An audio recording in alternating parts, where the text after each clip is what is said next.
고난주간 5번째 날입니다. 오늘도 주님의 고난을 묵상하고 십자가 안에서 우리 구원의 소망 되신 부활의 그 주님 바라보고자 나오신 우리 모든 교우 여러분들을 주님의 이름으로 축복합니다. 오늘이 굿 프라이데이, 고난주간 중에서 가장 클라이막스라고 말할 수 있는 예수님이 십자가를 친히 지시고 골고다의 언덕에서 못 박혀 죽으신 바로 그 사건을 함께 묵상하는 시간을 갖도록 하겠습니다. 오늘 마가복음 15장 16절에서 32절까지 말씀입니다. 우리가 지난 4일간에 걸쳐서 고난의 의미, 우리 예수님께서 당하셨던 그 고난의 참된 의미를 하루하루 묵상하고 살펴보았습니다. 오늘 이 굿 프라이데이 말씀을 돌아보기 전에 우리가 지난 4일 동안 왜 주님이 고난을 당하셔야 했는가, 또 그 고난의 참된 의미가 무엇이었는지 우리가 다시 한번 정리하는 시간을 좀 가지고자 합니다. 첫 번째로 우리가 주님의 고난을 묵상하는 것은 주께서 받으신 고난이 바로 우리의 죄악 때문이고, 우리의 죄악의 무게, 죄악의 대가는 우리가 감당할 수 없는 영원한 멸망과 심판이고, 바로 그 무거운 죄악의 무게를 예수님께서 고난을 당하심으로 값을 치르셨습니다. 그렇기 때문에 고난에 대한 바른 이해 없이 십자가의 은혜를 아는 것은 가능하지 않습니다. 동시에 값없이 구원하신 하나님의 그 깊은 사랑에 대한 진정한 구원의 감격을 누릴 수가 없습니다.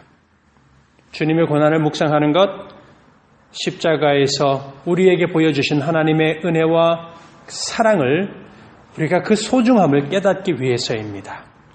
두 번째로 우리가 고난을 묵상하는 것은 우리가 이전에 죄악으로 살았고 지금 역시 죄악 가운데 빠져 살아가기도 하는 우리의 허물과 약함을 발견하고 십자가에 달리신 예수 그리스도, 주는 그리스도시고 살아계신 하나님의 아들이십니다라는 그 고백을 함으로 말미암아서 영원한 심판과 사망이 아닌 하나님 앞에서 정죄함이 없는 예수의 은혜 아래 살아가는 바로 그 구원받은 성도임을 깨닫기 위하여서 고난을 우리는 묵상하고 있는 것입니다. 그리고 세 번째였습니다. 고난이 주는 그 두려움 앞에서 예수님을 대제사장의 뜰에서 3번이나 부인했던 베드로처럼 우리도 예수님을 부인할 수밖에 없는 그런 연약하고 죄 많은 존재임을 고백하게 됩니다. 그래서 예수님을 향한 우리의 사랑이 회복되고 그 회복을 받아서 담대한 성도의 삶을 살아가기 위하여서 우리는 고난의 주님을 묵상하고 그분이 당하신 고난에 대한 그 깊은 의미를 되새기고 있는 것입니다. 그리고 우리가 어제 돌아보았습니다. 네 번째입니다. 왜 주님의 고난을 묵상하는가? 빌라도의 재판에서 침묵하심으로 말미암아 십자가를 지신 예수님께서 몸소 보여주신 성부 하나님에 대한 그 사랑에 기초한 온전한 순종을 보여주셨습니다. 우리가 주님의 본을 따라서 구원의 은혜의 감격으로 주님을 향한 순종하는 믿음의 삶을 살아가기 위하여서 고난 가운데서도 하나님 앞에 순종하셨던 우리 주님의 모습을 닮아가기 위해서입니다. 물리적인 힘, 어떤 권력이나 힘의 논리로 굴복하고 복종하는 것이 아니라 진정한 사랑으로 예수님을 향한 사랑에 기초하여서 구원의 그 감격으로 드려지는 성도의 진정한 순종의 삶을 이루어가는 그 도전을 우리가 주님의 고난을 묵상하면서 함께 새겼습니다. 자, 이제 빌라도의 재판의 그 자리에서 예수님께서 마지막 사형 선고를 받으신 이후 이제 예수님께서 골고다 언덕으로 십자가를 메고 올라가시고 그곳에서 못 박히시는 순간까지의 그 내용이 오늘 본문 마가복음 15장의 말씀입니다. 그 과정이 오늘 본문 16절에서 20절에서 먼저 기록되고 있습니다. 먼저는 예수님께서 빌라도 총독에게 사형 선고를 받으시고 끌려가십니다. 끌려서 로마 병사들이 모인 그 로마군의 그 한 가운데 중심으로 끌려가서 그곳에서 로마의 병사들에게 모욕을 당하시고 조롱을 받으십니다. 오늘 본문 16절에 보았더니 군인들이 예수를 끌고 브라이도리온이라는 뜰 안으로 들어가서 온 군대를 모으고 라고 되어 있습니다. 빌라도의 그 재판장에서 또 다른 장소, 뜰이라고 되어 있는 브라이도리온이라는 곳으로 예수님을 끌고 갔다라고 되어 있습니다. 이 브라이도리온이라고 하는 표현은 로마 군대의 그 헤드 오피스, 즉 로마 군대의 가장 그 높은 지휘관이 머무는 텐트를 의미합니다. 그래서 그 빌라도 총독이 지휘하는 그 총독의 텐트가 있는 그 앞에 예수님을 끌고 갔다라는 뜻입니다. 그러니 사방이 모두 로마의 병사들이 다 가로막혀 있는, 로마 병사들로 가득 차 있는 그 한 중심에 예수님이 끌려가신 것을 의미합니다. 그리고 그것에서 오늘 보면 17절에서 20절까지 말씀이 기록하고 있는 주님의 모욕과 고난이 시작됩니다. 예수께서 예수에게 자색 옷을 입히고 가시관을 엮어 씌우고 격려하여 이르되 유대인의 왕이여 평안할지어다 하고 갈대로 그의 머리를 치며 침을 뱉으며 꿇어 절하더라. 희롱을 다한 후 자색 옷을 벗기고 도로 그의 옷을 입히고 십자가에 못 박으려고 끌고 나가니라. 로마 군인들이 로마 황제에 대한 반역죄로 유대인의 왕이라고 그들이 말하는 예수님을 왕과 같은 그런 흉내를 내게 하여서 자색 옷을 입히고 가시관을 씌우고 조롱과 채찍으로 예수님을 멸시하고 그 이후에 십자가로 끌고 나아가게 하셨습니다. 지금 이 로마 병사들에게 둘러싸여서 예수님이 멸시받으시고 조롱과 박해를 받으신 이 사건은 이미 구약의 수백 년 전 이사야 선지자가 장차 오실 메시아가 고난받으실 그리스도임을 예언했던 그 말씀의 성취라는 점을 잊어서는 안 될 것입니다. 우리가 부활절을 준비하면서 늘 묵상하고 새기는 말씀입니다. 바로 이사야 53장 3절에서 6절 말씀입니다. 그는 멸시를 받아 사람들에게 버림받았으며 간고를 많이 겪었으며 질고를 아는 자라. 마치 사람들이 그에게서 얼굴을 가리는 것 같이 멸시를 당하였고 우리도 그를 귀히 여기지 아니하였도다. 그는 실로 우리의 질고를 지고 우리의 슬픔을 당하였거늘 우리가 생각하기를 그는 징벌을 받아 하나님께 맞으며 고난을 당한다 하였노라. 그가 찔림은 우리의 허물 때문이요 그가 상함은 우리의 죄악 때문이라. 그가 징계를 받음으로 우리는 평안을 누리고 그가 채찍에 맞음으로 우리는 나음을 받았도다. 우리는 다 양 같아서 그릇 행하여 각기 제 길로 갔거늘 여호와께서는 우리 모두의 죄악을 그에게 담당시키셨도다. 바로 이 이사야 선지자의 예언의 말씀이 로마 군대의 그 중심에서 모욕과 멸시받으신 바로 그 예수님의 모습에 대한 예언의 성취가 된 것을 보게 되는 것입니다. 로마 군대의 그 자리에서 조롱받으시고 예수님이 드디어 골고다까지 십자가를 친히 지고 가십니다. 오늘 본문을 보았더니 지치신 예수님을 대신하여서 구레네 사람 시몬이라는 이 한 사람이 자기는 원하지 않지만 예수님의 십자가를 대신 지고 걸어가게 됩니다. 그리고 십자가에 못 박히게 됩니다. 오늘 본문 22절과 24절의 말씀을 통하여서 모략을 탄 포도주를 예수님은 받으실 수 있으셨지만 받지 않으셨습니다. 그리고 십자가에 못 박고서 그 고통 가운데 예수님이 입고 있던 모든 옷을 벗기고 사람들은 누가 그 옷을 가져갈 것인지 제비를 뽑았습니다. 이건 역시도 바로 시편의 말씀대로 예수님의 그 고난받으시는 예언에 대한 성취가 일어난 것입니다. 특별히 23절을 보시면 예수님께서 모략을 탄 포도주를 제안받았지만 마시지 않았다라고 기록하고 있습니다. 모략은 통증을 완화시키는 진통의 효과가 있습니다. 그래서 그걸 포도주에 혼합해서 마시면 고통이 가라앉는 진통제 역할을 했던 것입니다. 참 이 십자가형이라는 것이 얼마나 고통스러운지, 얼마나 비인간적인 인류 역사의 가장 참혹한 사형 제도인지를 우리가 알고 있습니다. 그럼에도 불구하고 무언가 이 로마라고 하는 뛰어난 그 당시 문화를 가진 로마의 법이 그래도 사형수에게도 일말의 자비를 베푸는 것과 같은 내용이 바로 이 진통의 효과가 있는 모략을 제안하는 것입니다. 하지만 예수님께서 그 모략이던 포도주를 마시지 않으셨습니다. 우리 그 이유를 분명히 알고 있습니다. 우리의 인간의 모든 죄악을, 그 죄악으로 인한 고통과 고난을 예수님께서는 바로 온몸으로 그대로 받아 체험하셨다라는 것을 의미하는 것입니다. 그리고 못 박히신 상태에서 사람들은 예수님을 조롱하고 저주했습니다. 대제사장과 악한 자들이 예수님 곁에 매달린 강도들까지도 예수님을 조롱합니다. 29절에서 32절 말씀이죠. 성전을 헐고 사흘 만에 짓는 자라고 말한 그대여 구원하여서 십자가에서 내려오라고 조롱을 합니다. 그가 남은 했지만 정작 자기는 구원하지 못하였구나라고 하면서 너가 이스라엘의 왕이고 그리스도라면 지금 당장 십자가에 내려와서 우리에게 보여주라. 그러면 우리가 너를 믿겠다라고 하는 그런 멸시의 말들을 십자가에 달려있는 예수님을 향하여서 사람들은 외쳤습니다.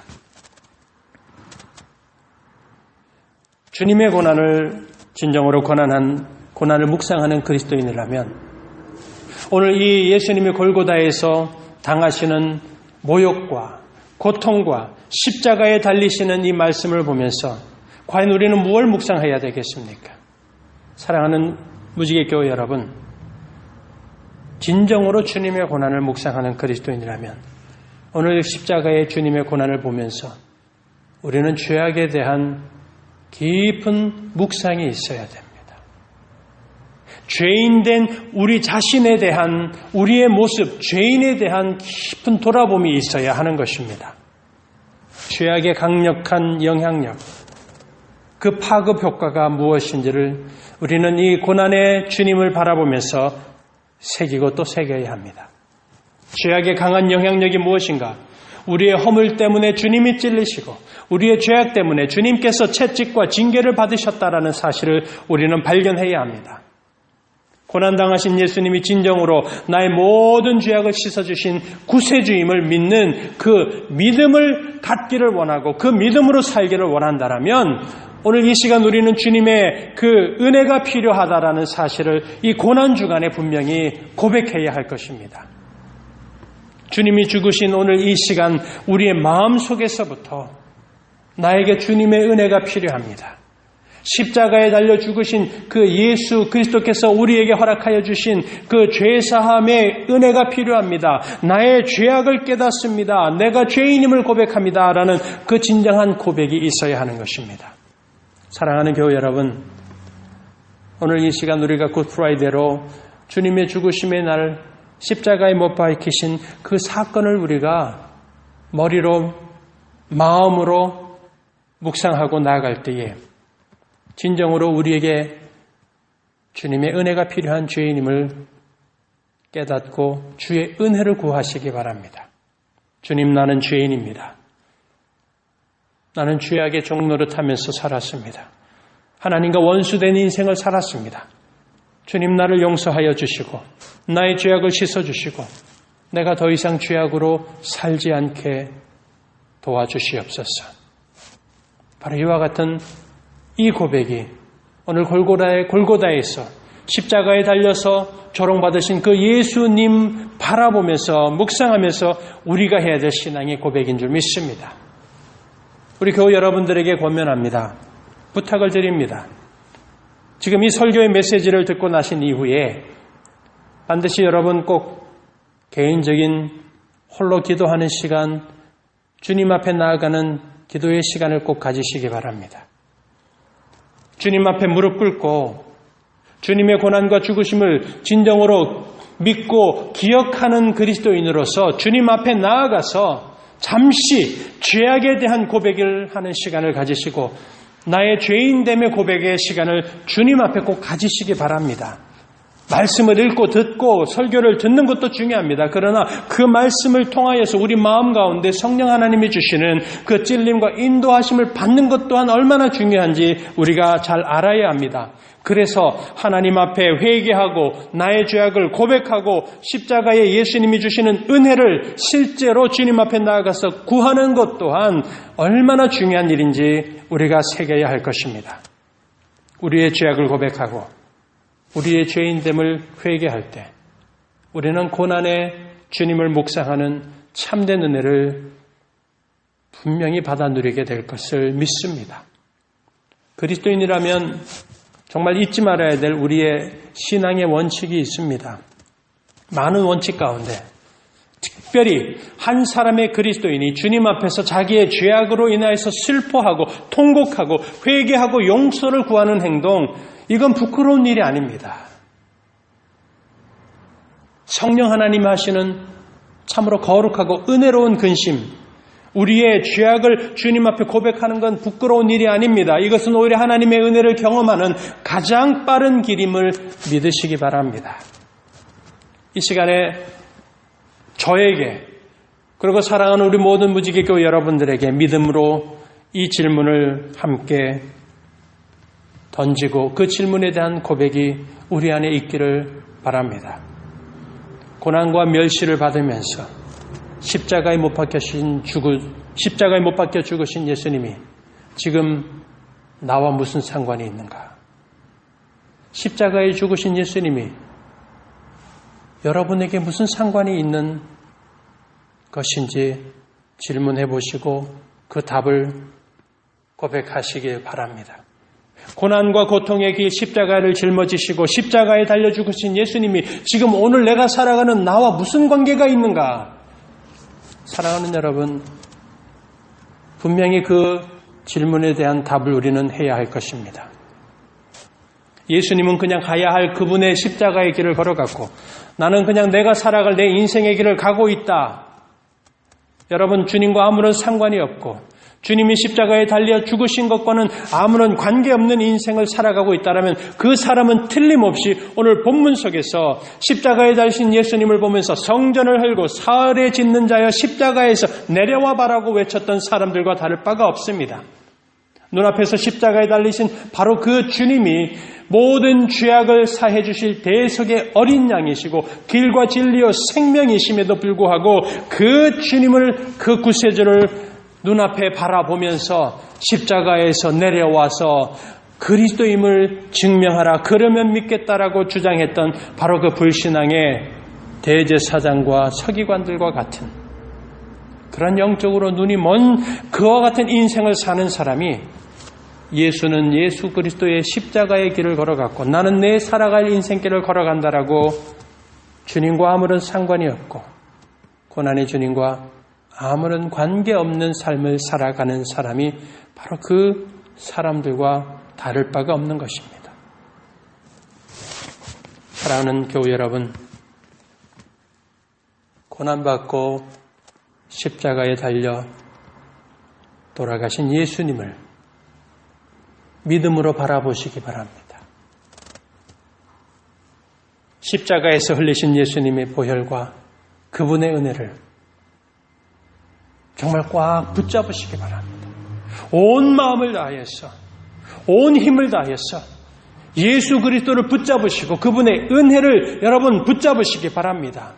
예수를 붙잡고 주님의 은혜를 믿어서 우리는 고난의 십자가의 문을 통과하여서 부활의 영광된 예수님이 주시는 영원한 생명으로 영원한 하나님의 나라에 들어가기 때문입니다. 고난의 예수님을 묵상한다. 십자가에 달려서 죽으시는 예수님을 묵상하는 것, 이것은 바로 고난의 십자가를 지나 영원한 생명의 나라로 소망으로 들어가게 되는 그 은혜를 구하기 때문입니다. 그 부활의 소망이시고 구원의 반석 되신 우리 주님 예수님이 오늘도 사랑하는 우리 모든 교회 여러분들의 영혼의 주님 되시고 삶의 주인 되어 주셔서 그 함께 하시는 구원의 주님, 부활의 주님으로 말미암아서 오늘 하루 영원한 나라에 소망 있는 성도의 삶이요 주님의 고난에 참된 의미, 십자가에 예수님이 달리신 그 놀라우신 아버지 하나님의 은혜와 사랑을 마음으로 믿고 삶 속에서 구원의 감격으로 살아가는 우리 모두가 되시기를 주님의 이름으로 간절히 축원드립니다. 기도하겠습니다. 살아계신 하나님, 십자가에 달려 죽으신 예수 그리스도와 상관없고 관계없는 그런 인생을 살아가지 않고 주님의 죽으심 앞에 나의 죄악의 죽음을 보게 하시고 주님이 십자가에서 고난당하시고 모욕당하심을 통하여서 죄인된 내가 모욕당하고 죄악으로 살아가던 내가 주님의 은혜로 모든 것 사함받았음을 깊이 마음속으로부터 깨닫고 믿고 우리 주님을 붙잡고 살아갈 수 있는 귀한 믿음의 성도 되게 하여 주시옵소서.